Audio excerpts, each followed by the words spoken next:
कक्षा 9वीं के सभी छात्रों का मैं भागवत कदम तहे दिल से स्वागत करता हूं। आज हम एवरेस्ट मेरी शिखर यात्रा इस पाठ के प्रश्न उत्तर के बारे में अधिकतम जानकारी लेंगे। निम्नलिखित प्रश्नों के उत्तर एक दो पंक्तियों में दीजिए। अग्रिम दल का नेतृत्व कौन कर रहा था? उत्तर अग्रिम दल का नेतृत्व प्रेमचंद कर रहा था। लेखिका को सागर माथा नाम क्यों अच्छा लगा? ये उत्तर जो है वो ये लिखा हुआ उत्तर मत लिखिए, मैं जो कहता हूँ वो उत्तर जो है वो आप लिखिए। सागर माथा का तात्पर्य है समुद्र का माथा, अर्थात सबसे ऊंचा स्थान। हिमालय के सबसे ऊंचे पर्वत को सागर माथा कहना पूरी तरह सार्थक है, इसलिए लेखिका को यह नाम अच्छा लगा।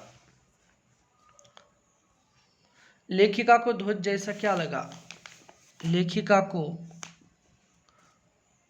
तेज हवाओं के कारण उठी हुई चक्करदार बर्फीली आकृति ध्वज जैसी प्रतीत हुई। या आप ऐसा भी लिख सकते हैं, लेखिका को एक बड़े भारी बर्फ का बड़ा फूल प्लूम पर्वत शिखर पर लहराता हुआ ध्वज जैसा लगा। हिमस्खलन से कितने लोगों की मृत्यु हुई और कितने लोग घायल हुए? उत्तर हिमस्खलन से 1 की मृत्यु हुई और 4 लोग घायल हुए। मृत्यु के अवसाद देखकर कर्नल खुल्लर ने क्या कहा?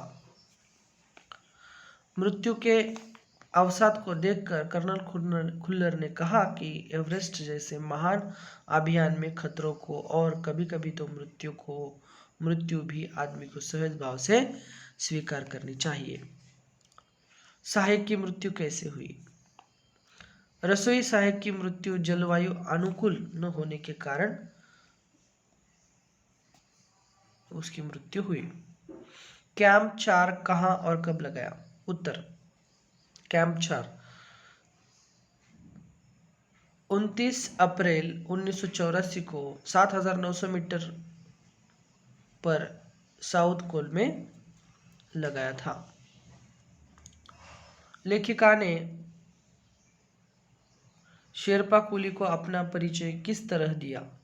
उत्तर लेखिका ने शेरपा कुली को अपना परिचय यह कहकर दिया कि वह बिल्कुल ही नौसिखिया है और एवरेस्ट उसका पहला अभियान है। लेखिका की सफलता पर कर्नल खुल्लर ने उसे किन शब्दों में बधाई दी? उत्तर लेखिका की सफलता पर बधाई देते हुए कर्नल खुल्लर ने कहा, मैं तुम्हारी इस अनूठी उपलब्धि के लिए तुम्हारे माता पिता को बधाई देना चाहूँगा।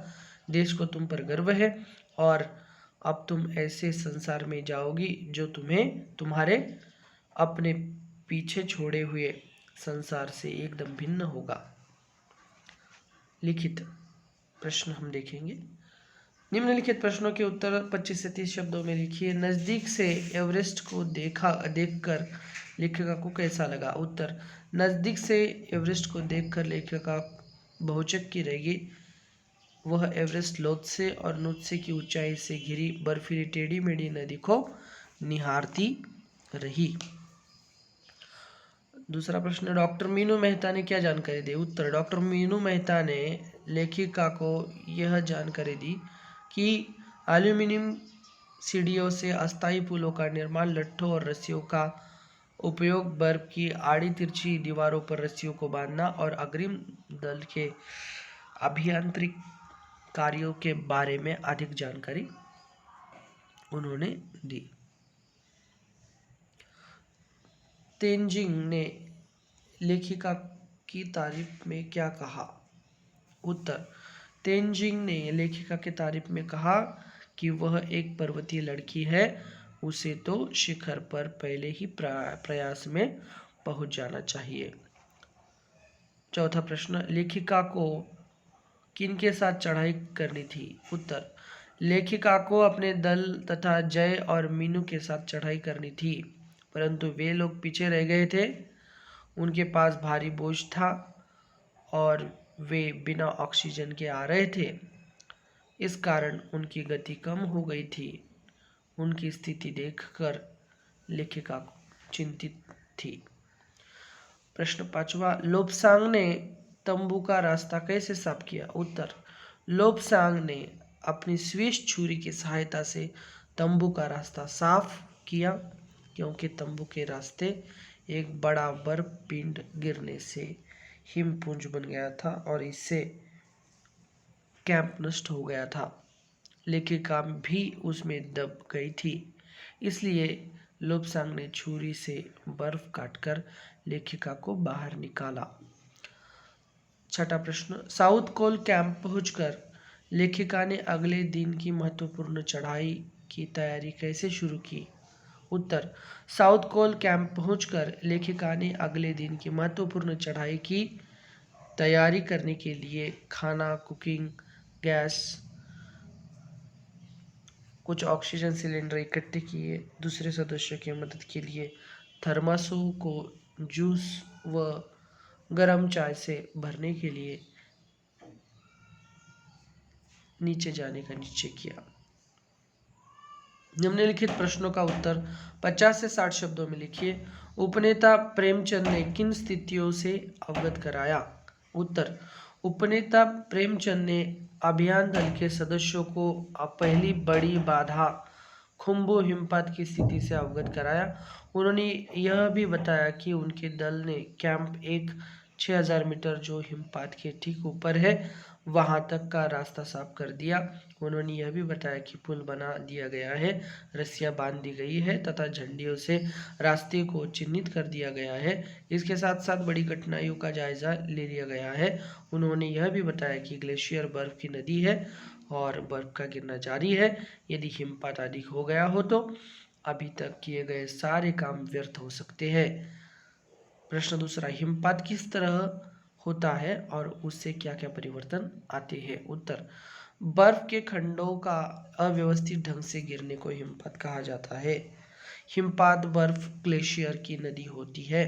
ग्लेशियर के बहने से अक्सर बर्फ में हलचल मच जाती है। इससे बर्फ की बड़ी बड़ी चट्टानें तत्काल गिर जाया करती है। अन्य कारणों से भी अचानक खतरनाक स्थिति उत्पन्न हो जाती है। इससे धरातल पर बड़ी चौड़ी दरारें पड़ जाती है। लेखिका के तंबू में गिरे बर्फ पिंड का वर्णन किस तरह किया गया है? उत्तर, लेखिका रात 12:30 बजे अपने तंबू में गहरी नींद में सो रही थी। तभी एक शख्स सख्त चीज लेखिका के सिर के पिछले हिस्से से टकराई और वह जाग गई। एक लंबा बर्फ पिंड लोत्से ग्लेशियर से टूटकर कैंप के ऊपर जा गिरा था। उसमें अनेक हिमखंडों का पुंज था। वह अत्यंत तेज गति के साथ और गर्जना के साथ गिरा था। इसने लेखिका के कैंप को नष्ट कर दिया था। इससे चोट तो सभी लोगों को लगी पर मृत्यु किसी की भी नहीं हुई। लेखिका को देखकर की हक्का बक्का क्यों रह गया? उत्तर, लेखिका को देखकर की हक्का बक्का रह गया क्योंकि इतनी बर्फीली हवा में नीचे उतरना जोखिम भरा था। फिर भी लेखिका सबके लिए चाय व जूस लेने नीचे उतर रही थी और उसे की से भी मिलना था। प्रश्न पांचवा, एवरेस्ट पर चढ़ने के लिए कितने कैंप बनाए गए, उनका वर्णन कीजिए? उत्तर, एवरेस्ट शिखर के लिए कुल 6 कैंप बनाए गए थे। पहला है बेस कैंप, यह मुख्य कैंप था। नंबर 2, कैंप 1, यह कैंप 6000 मीटर की ऊंचाई पर बना गया था। यह हिमपात के ठीक ऊपर था। इसमें सामान जमा था। कैंप 2, यह चढ़ाई के रास्ते में था। कैंप 3, इससे लोत्से की बर्फीली सीधी ढलान पर लगाया गया था। यह रंगीन नायलॉन से बना था। यही लोत्से ग्लेशियर से टूटकर बर्फ पिंड कैंप पर आ गिरा था। कैंप 4, यह समुद्र तट से 7900 मीटर की ऊंचाई पर था। साउथ कोल स्थान पर लगने के कारण साउथ कोल कैंप कहलाया गया। शिखर कैंप, यह अंतिम कैंप था। यह एवरेस्ट के ठीक नीचे स्थित था। चढ़ाई के समय एवरेस्ट की चोटी की स्थिति कैसी थी? उत्तर, जब लेखिका एवरेस्ट की चोटी पर पहुंची तब वहां तेज हवा के कारण बर्फ फूट रही थी। एवरेस्ट की चोटी शंकु के आकार की थी। वहां इतनी जगह भी नहीं थी कि दो व्यक्ति एक साथ खड़े हो सके। चारों ओर हजारों मीटर लंबी सीधी ढलान थी। लेखिका के सामने सुरक्षा का प्रश्न था। वहां फावड़े से बर्फ की खुदाई की गई ताकि स्वयं को सुरक्षित कर स्थिर किया जा सके। 7वां प्रश्न, सम्मिलित अभियान में सहयोग एवं सहायता की भावना का परिचय बचेंद्री के किस कार्य से मिलता है? उत्तर, जब बचेंद्री अपने दल के सदस्यों के साथ साउथ कोल कैंप पहुंचे तो केवल वह अपने लिए नहीं सोच रही थी, बल्कि अपने दल के प्रत्येक सदस्य के लिए सोच रही थी।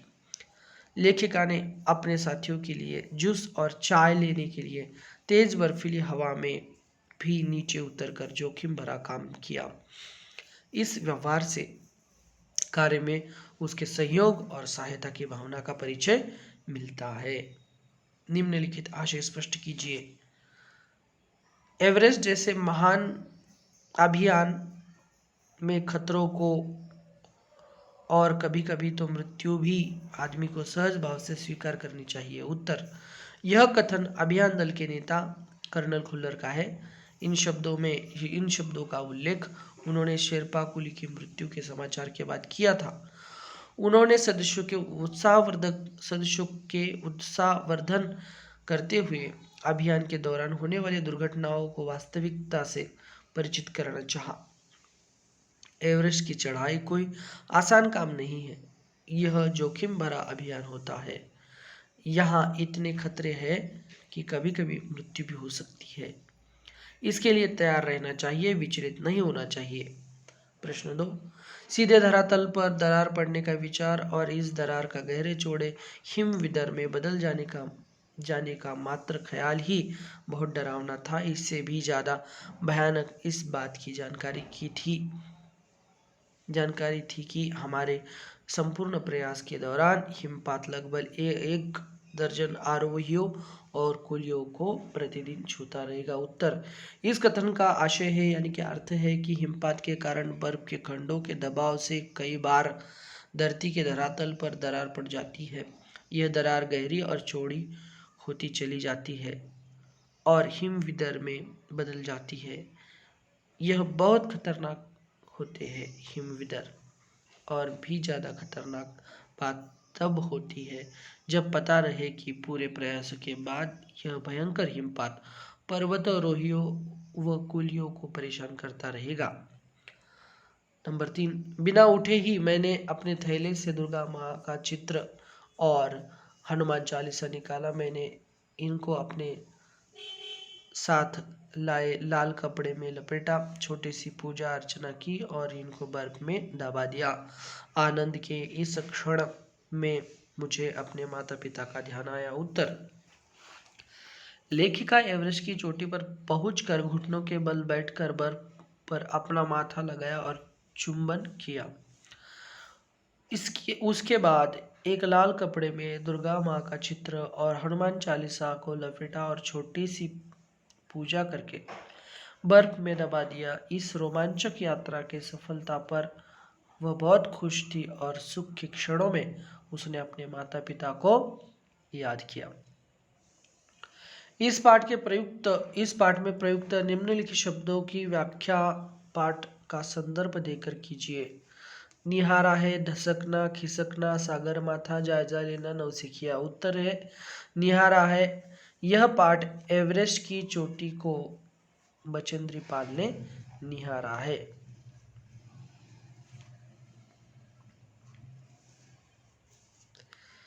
धसकना, खिसकना ये दोनों शब्द हिम खंडों के गिरने के संदर्भ में आए हैं। सागर माथा, नेपाली एवरेस्ट की चोटी को सागर माथा कहते हैं। जायजा लेना, यह शब्द प्रेमचंद ने कैंप के निरीक्षण कर स्थिति के बारे में प्रयुक्त हुआ है। नौसिखिया, बचेंद्री पाल ने तेंजिंग को अपना परिचय देते हुए यह शब्द प्रयुक्त किया है। निम्नलिखित पंक्तियों में उचित विराम चिन्हों का प्रयोग कीजिए। उन्होंने कहा, तुम पक्की पर्वतीय लड़की लगती हो, तुम्हें तो पर्वत शिखर पहले ही प्रयास में पहुंच जाना चाहिए। तो इसका इस तरीके से चिन्ह लगाना चाहिए। तीनों के प्रश्न के उत्तर अच्छी तरह से देख लीजिए बच्चों, और ये अपनी नोटबुक में अच्छी तरह से लिखना है विराम चिन्हों के साथ। नीचे दिए उदाहरण के अनुसार निम्नलिखित शब्द युग्मों का वाक्य में प्रयोग कीजिए। उदाहरण है, हमारे पास एक वॉकी टॉकी था।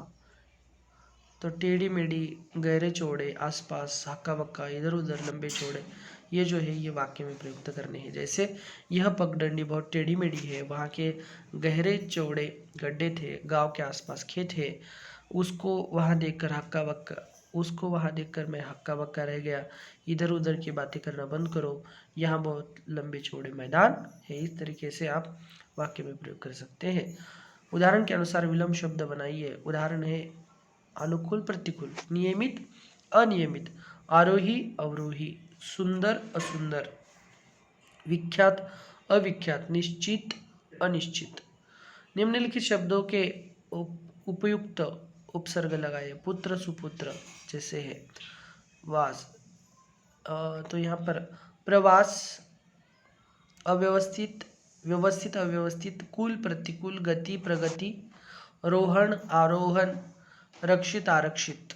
इस तरीके से आ जो है यहाँ पर आ उपसर्ग है, रोहन ये मूल शब्द है। निम्नलिखित क्रिया विशेषणों का उचित प्रयोग करते हुए रिक्त स्थानों की पूर्ति कीजिए। देखिए, मैं अगले दिन यह कार्य कर लूँगा। बादल घिरने के कुछ देर बाद ही वर्षा हो गई। उसने बहुत कम समय में इतनी तरक्की कर ली।